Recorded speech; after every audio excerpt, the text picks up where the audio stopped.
భయంతో సస్తున్నాం సాబ్. ఏం బతుకు సాబ్ ఇది, కుక్కలు లెక్క బతుకుతున్నాం సాబ్ ఇక్కడ.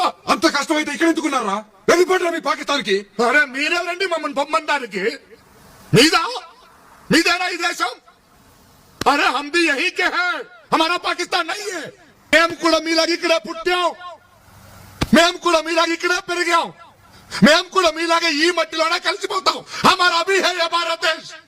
ఎలా విడదీస్తారు మమ్మల్ని? నమ్మరా మమ్మల్ని? నమ్మాం కాబట్టే ప్రపంచంలో ఎక్కడా లేంది మా భారతదేశంలో హిందూ ముస్లిం బాయ్ బాయ్ అన్నవరా. అదే అదే అదే మేము చేసిన తప్పు.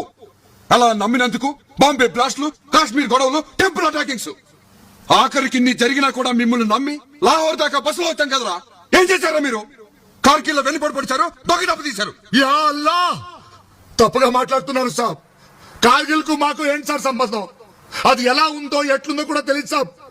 అక్కడ దొంగ దెబ్బ తీసింది పాకిస్తానీ బద్మాషులు సాబ్, కిరాయి సాలగాళ్ళు. మేం కాదు సాబ్. సాబ్, నమాజ్ చేసే ప్రతివాడు పాకిస్తానీ కాదు సాబ్. ఇస్లాం అంటే పాకిస్తానీ ఒకటే కాదు సాబ్. దునియాలో బోల్డ్ అంత దేశంలో ఇస్లాం ఉంది సాబ్. అందులో పాకిస్తాన్ ఒక చిన్న దేశం సాబ్. సాబ్, దేశానికి దేవునికి సంబంధం లేదు సాబ్. వాళ్ళు ముస్లిమ్స్ కావచ్చు, మేము ముస్లిమ్స్ కావచ్చు సాబ్, కానీ వాళ్ళు పాకిస్తానీలు సాబ్. మేము ఇండియన్స్. ఎప్పటి నుంచో ఇక్కడే ఉన్నాం సాబ్, ఇక్కడే ఉంటాం.